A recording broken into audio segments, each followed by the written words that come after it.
लेकिन कीर्तन उनको बड़ा प्रिय था। कीर्तन करते हुए मांस बेचते थे, बताओ ऐसा उनका स्वरूप।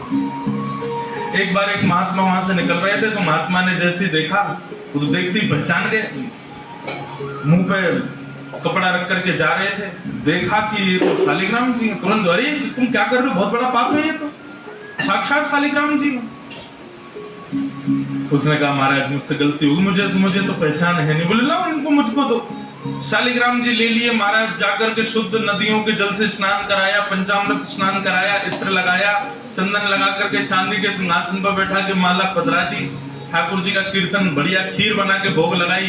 तो खूब रोए महात्मा, बोले कि नाथ आप भी कहाँ के कसाई के यहाँ बैठे थे, अब आप विराजो, प्रेम से रतन सिंहासन पर विराजो। ठाकुर जी विराज गए। रात्रि को महात्मा के स्वप्न में आए और स्वप्न में आकर के बोले सुनो, सुबह होते ही हमको ले जाओ और हमको वो सदन कसाई के पास छोड़ के आओ। महात्मा बोले महाप्रभु मांस बेचता है, वो आपको तोलता है, तोलने के लिए भार बना करके रखता है, आप उसके यहाँ क्या करेंगे।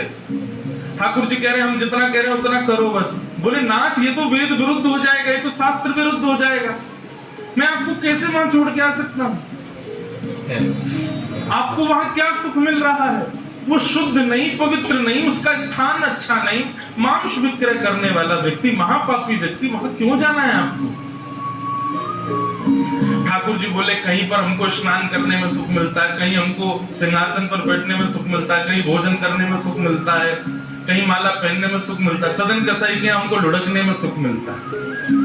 उसके तराजू में जब वो तराजू से तोलता है तो हम इधर उधर लोटपोट होते हैं, हमको उसमें बहुत आनंद आता है, हमको छोड़ के आओ उसके पास से। और वो मांस विक्रय करता है, चलो जो भी है, लेकिन जब उसके यहाँ तोला जाता है और वो तोलते समय हम लुढ़कते हैं तो वो कीर्तन गाता है, वो मुझे बहुत अच्छा लगता है, मुझे उसके बाद छोड़ के आया। न जाने कौन से गुण पर दयानिधि रीझ जाते। सदन कसाई के पास महात्मा वापस आ गए और आकर के शालिग्राम जी दे रहे। सदन कसाई बोले नाथ यहाँ क्यों ले आए इनको दोबारा, यहाँ तो मांस बिकता हूँ मैं, बहुत गंदा स्थान है ये। बोले धरो इनको अपने पास। ठाकुर जी रात में स्वप्न में आकर के कह के गए कि उनको तुम्हारे संग ही रहना है। हाथ पांव कांपने लगे, नेत्रों से अश्रुधार गिरने लगे सदन कसाई के। मन में विचार करते हुए कहता है कि मैं इतना पापी, इतना गंदा इंसान, और ये ठाकुर जी मुझसे मिलने के लिए मेरे पास चले आए।